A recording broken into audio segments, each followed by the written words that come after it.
সম্ভ্রান্ত পরিবারের মানুষ, আমি একজন গোলাম আর আপনি একজন ধনী।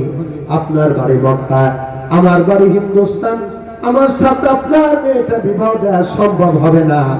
তখন ডাকতে বলে, বাবারে এত কিছু চিন্তা করা দরকার নেই, আমি ইচ্ছা করলে আমার মেয়েটাকে অনেক ধনীর সাথে বিয়ে দিতে পারতাম।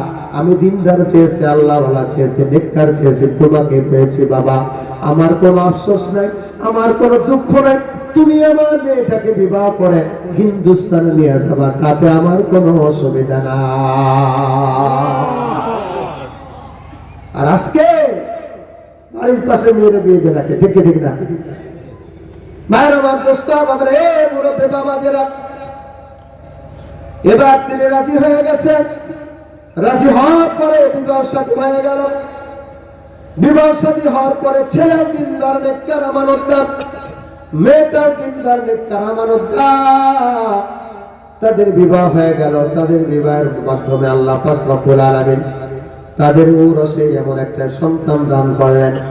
দুনিয়াতে সন্তানটা এমন ভাবে আস্তে আস্তে বড় হয়ে গেল, দুনিয়ার মানুষ চিনে ফেলল তিনি আর কেউ নয়, তিনি তৎকালীন সময়ের শ্রেষ্ঠ ইমাম, শ্রেষ্ঠ ফকিহ, শ্রেষ্ঠ মুহাদ্দিস, শ্রেষ্ঠ ইমাম, শ্রেষ্ঠ বুজুর্গ, বহু ইমামের উস্তাদ।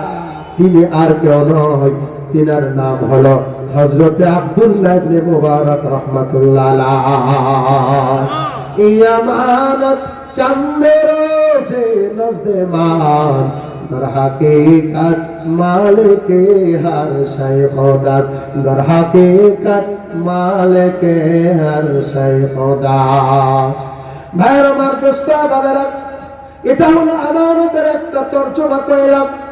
এবার আর একটা তরজমা হলো ইমাম জাওহারি রাহমাতুল্লাহ আলাইহি লিখেছেন, আমানত শব্দের বহু বচন হলো আমানত।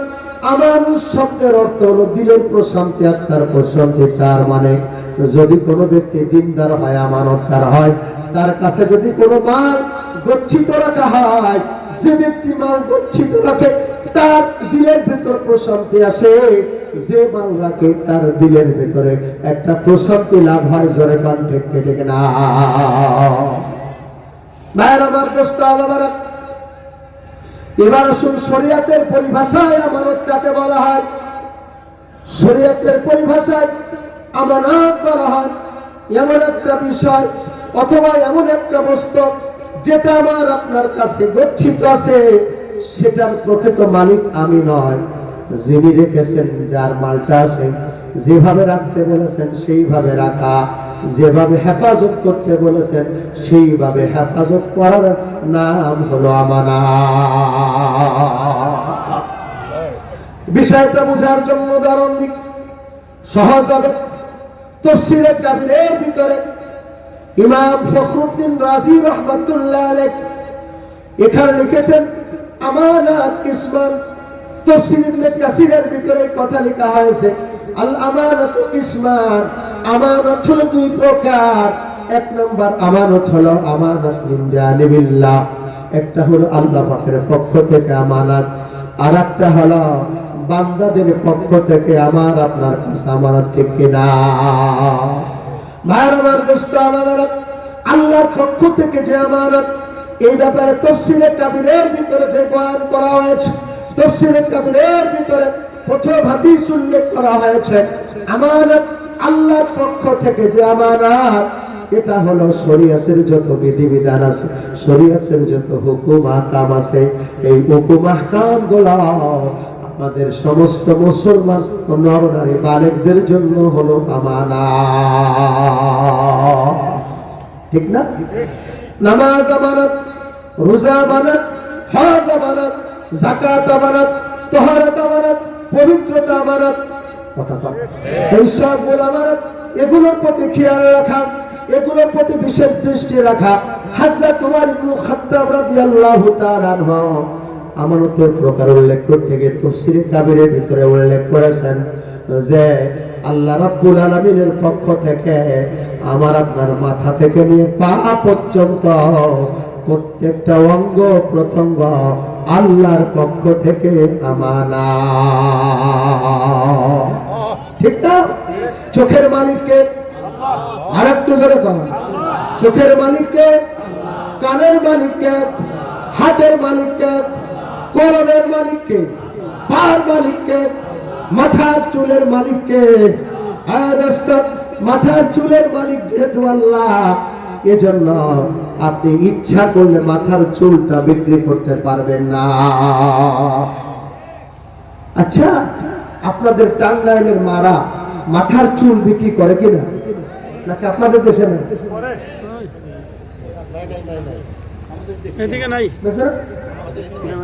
নাই, আলহামদুলিল্লাহ বলে। 100 কিন্তু ছিল, ঠিক না? 100 কিন্তু ছিল মহিলারা মাথার চুল, মা বোনরা আছে না, মা বোন মাথার চুলকে আশ্রয় বুঝে রাখত। ওই অনেক সময় বাদাম দাদাম যারা বিক্রি করতে আসে তাদের কাছে কিন্তু এখনো চুল বিক্রি করে, আছে কি আছে না? এখনো চুল বিক্রি করে। এই চুল বিক্রি করে বৈধ হবে না, কারণ চুলের মালিক কোন মানুষ নয়। কথা বল, কথা বল, কথা বল, কথা বল। চুলের মালিক কোন ব্যক্তি নয়, মহিলা হলো। চুল বিক্রি করা জায়েজ না। কথা বল। হাদিস শরীফের ভিতরে আছে মহিলারা এরকম গুরুর ভিতরে অনেক সময় চুল, আলগা চুল লাগান, এটা বৈধ নয়। আলগা চুল লাগানো, আলগা পশম লাগানো, মাথায় আলগা বেনি লাগায় চুল লাগানো, এটা বৈধ নয়। অনেক পুরুষ টাকওয়ালা মাথার ভিতরে চুল লাগায়, আছে কি আছে না? এটা বৈধ নয়। তাহলে একটা কথা বুঝলেন, চুলের উদাহরণ দিলাম। এবার বলেন রক্তের মালিককে, আর একটু জোরে কর। রক্তের মালিককে। বিপদে পড়লে আপনারা রক্ত দিবেন, বিপদে পড়লে রক্ত দিবেন, কিন্তু রক্ত বিক্রি করা বৈধ নয়। ঠিক। বাংলাদেশে রক্তের রমরমা ব্যবসা আছে কিনা? আছে। আছে। রক্ত দিয়ে যারা ব্যবসা করে বৈধ নয়। অনেক নামাজ পড়ে না, রোজা রাখে না, আবার মরার আগে ভাব দেখায় তুই মরে তো যাবি, মরার আগে কয় মরণোত্তর চক্ষু দান করলাম। আছে কি রে? চোখের মালিক কি তুই? চোখ দান করা জায়েজ নাই। কথা বলে না? কিডনি দান করা জায়েজ নাই। আরে একজনের মরণ থাকলে সে মরে যাবে, তোমার কিডনিকে আরেক জনে দিবা, এত প্রেম আসে করতে গিয়ে? এটা বৈধ নয়। অঙ্গ প্রত্যঙ্গের মালিককে, এক কথা অঙ্গ প্রত্যঙ্গের মালিককে।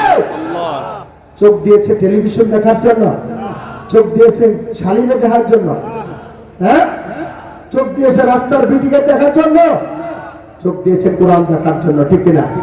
চোখ দিয়েছে মাকে দেখার জন্য। আল্লাহ নবী বলে, যে ব্যক্তি রাহমাতান নাজরাতি, মার দিকে, বাবার দিকে একবার রহমতের নজরে তাকাবে, আল্লাহ নবী বলেন তার আমলনামায় একটা কবুল হজের সব লেখা হবে। সুবহানাল্লাহ। সুবহানাল্লাহ আওয়াজ কিন্তু আসতে হয় মুসলমানেরা। সুবহানাল্লাহ জোরে বল। মা বাবার দিকে তাকালে কিসের হজ হবে? সব হবে, কবুল হজ। একটা হজ করতে বর্তমান 4-5 লাখ টাকা লাগে, ঠিক না? 4-5 লাখ টাকা দিয়ে হজ করে আসছে, এই হজ কবুল হয়েছে কিনা তার গ্যারান্টি আছে? আর একটু জোরে কর। অনেকে তো হজ করে যে সামনে নির্বাচন করবে, এই জন্য শুরুতে আল হাজ লাগাবে, এই জন্য হজ করে। কথা কয় না? নামাজ নাই, রোজা নাই, হজ নাই, যাকাত নাই, হজ আবার একটা করছে, শুরুতে বড় করে ব্যানার লিখছে যে আল হাজ বল্টু সাহেব। কথা কয় না? হ্যাঁ, তুমি তো আল হাজ লিখতেই পারো না, নামাজ পড়ো আবার কিসের আল হাজ? উনি আল হাজ না, উনি আল দেওয়া হাজ। কথা কয় না?